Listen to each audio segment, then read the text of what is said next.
Welcome to my yet another nice and casual friendly Necromancer build guide for Diablo 4. The problem with the game is that everyone is in a massive rush. It appears, if you watch other channels, if you watch other creators, that everyone needs to clear dungeon in 2 minutes, and if a class cannot do that, it automatically sucks. Well, if you are of a different opinion, then you are of a similar opinion as me, and this build might be for you. This is a lazy, very casual, friendly, semi-passive, super awesome build in progress, which is currently of level 35. As always, I publish a video kinda midway through leveling, and then I publish another one when I reach level 50 and see how it performs in the end game. It is a bone-based build, but with a couple of exceptions.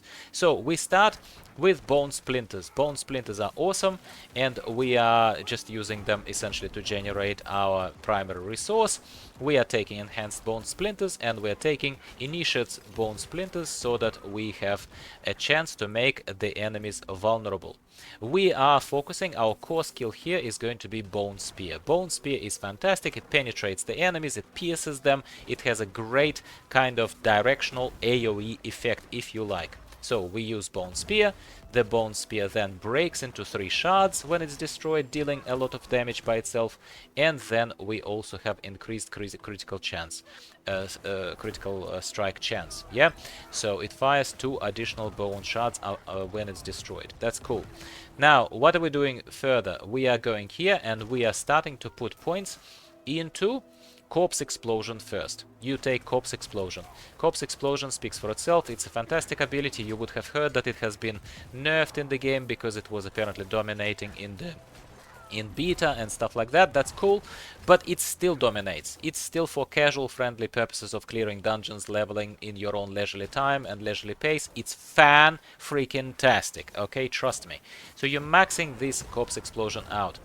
I have taken enhanced Corpse Explosion to increase its radius by a little bit, which counts, which matters, yeah? I did not take the 2 of these ones, or either of these ones, Blighted Corpse Explosion or Plagued Corpse Explosion, yeah?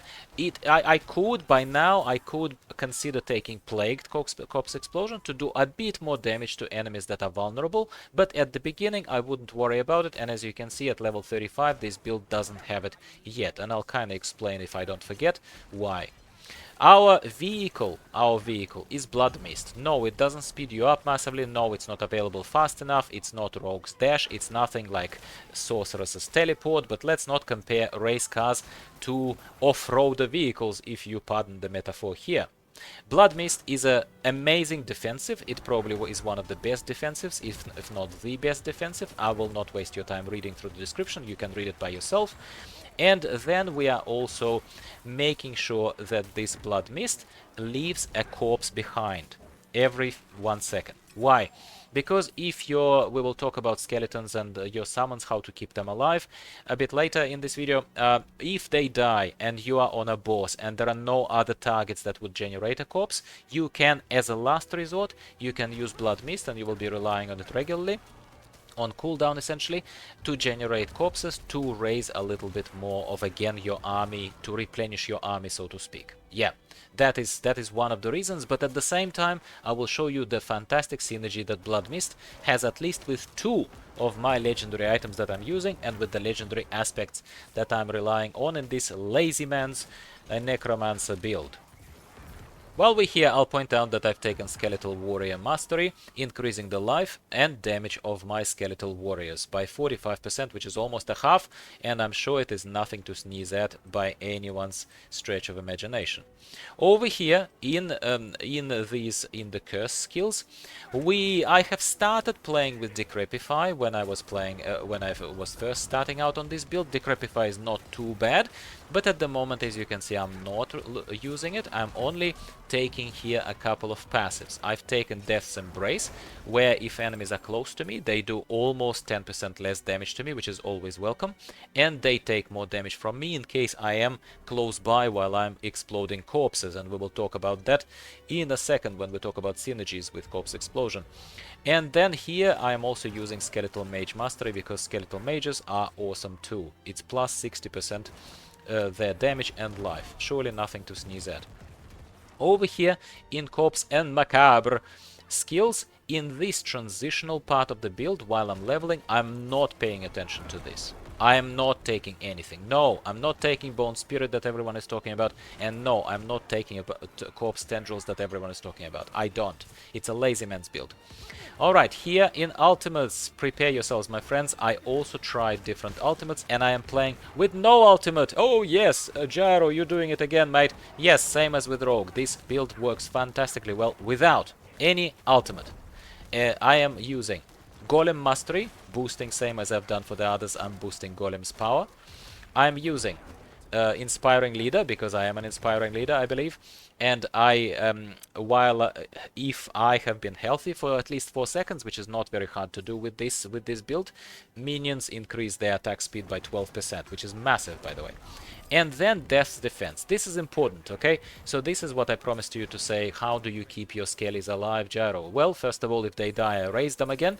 And second of all, they cannot lose more than 30% of their maximum life from a massive hit. So let's say if they're fighting a boss or world boss or something like that, which hasn't happened, but in theory, right, they will not be able to lose more than 30% of their maximum life from a single damage instance.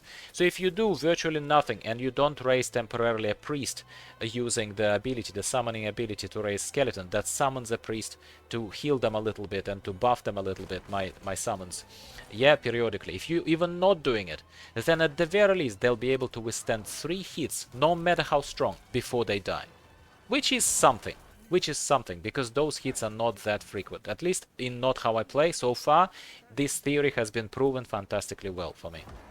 And finally, with passives, I'll be honest with you, I am, as a summoner, as a lazy summoner, I'm not crazy impressed with any of these, but I've taken Kalan's Edict. So if I have not taken damage for 3 seconds, which is very easy to do, my minions become even more frenzies. Let's take a look at my gear and the synergies. It's really, really important and really, really awesome. Now, this, on my helm I have just a generic aspect that basic skills, which I rely on a lot, that's our Bone Splinters. I am getting 20% flat damage reduction for 6 seconds. That's quite a lot. 20% damage reduction, thank you very much. And as you can see, I am socketing here the gems that are giving me thorns in armor. That is for my to boost my summons a little bit further. If I'm becoming injured, I become unstoppable. Fantastic. Each time my summoning minion damages an enemy, they gain attack speed for 3 seconds, so they frenzy up a little bit.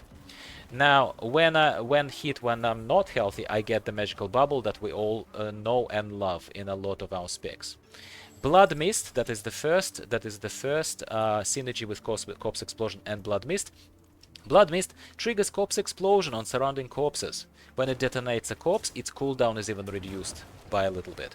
So it pays to use your Blood Mist defensively and offensively, as you can see. This is my favorite one. First of all, it looks freaking amazing, this wonderful wonderful Sai. And also, Blood Mist will leave now a trail that lasts for 4 seconds and does shadow damage per second to the enemies. And movement speed is no longer reduced while Blood Mist is active. How awesome is that? We have 2 synergies with Blood Mist, as I promised to you, my friends.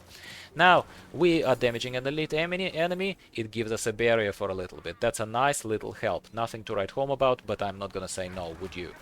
Now here we have attacking enemies with base skill increases damage of core skill, also quite nice, I'm sure you would agree.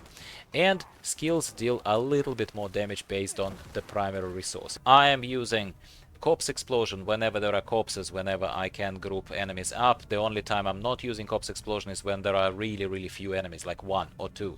I'm using my golems, I'm using the Iron Golem, as you'll see in a minute. I'm using Iron Golem's Slam, which is basically becoming unstoppable, and it stuns surrounding enemies, doing damage to them. I find it really awesome contribution to the damage. I'm using Blood Mist pretty much on cooldown, or whenever I can remember. Sometimes I simply forget. Not simply defensively, but as I already said, offensively, to explode the nearby corpses and basically also lay out that trail of death trail of that damage over time, shadow damage that comes from the legendary power.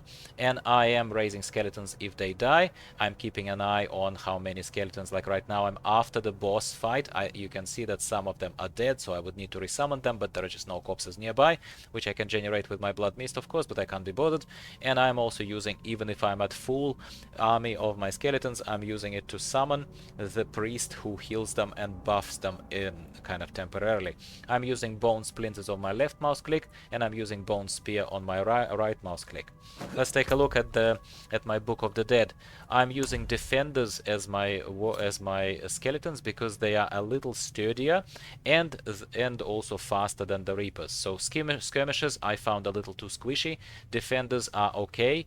I am choosing that every 6 seconds they are negating the next instance of direct damage. That is my selection. Reapers I found, yeah, they are punchy, but they are too slow. I don't like them. I am using cold mages. Cold mages are also helping me generate a little bit of essence whenever they damage enemies with their primary attack, which I assume happens pretty fast, but not like we have add-ons in the game like we would have in World of Warcraft to keep track of exactly that contribution. It feels good. And I'm using Iron Golem, as I already said, and I'm using the Iron Golem, also making the slam attack makes enemies vulnerable. In that moment, that's pretty good. If you would struggle with a little bit of aggro on yourself, or if you need a bit more of a survival kind of situation for yourself as a Necro, higher perhaps in the game, you could try Bone Golem, because he taunts. And if you are struggling with survivability of the Golem, and you want him to just be, be around longer, and absorbing of some extra damage that you would take, Blood Golem is not bad. I just don't like what it looks like, and Iron Golem right now is where it's at for me. So this is what I look like so far. So as a bonus, I think Necromancers look as amazing as no one else. No one else looks as amazing as Necromancers. Prove me wrong. Let me know in the comments down below. What do you play? And if you disagree that Necromancer looks freaking amazing. Did I convince you to try a Necromancer even in this level 35 transitional leveling build? I hope I did. As long as you are not in a crazy rush and not trying to keep up with the elitists who have already reached level 100 on hardcore. Congratulations to them, by the way. I don't judge, but that is like 0.2% of probably population of Diablo 4 that are simply trying to enjoy the game. If you're with me, give me a like, subscribe for more. A video about the same Necromancer is coming for level 50 as we will start clearing Capstone Dungeon, and if I need to adjust or evolve this leveling build further. Thank you for watching. I'll talk to you soon.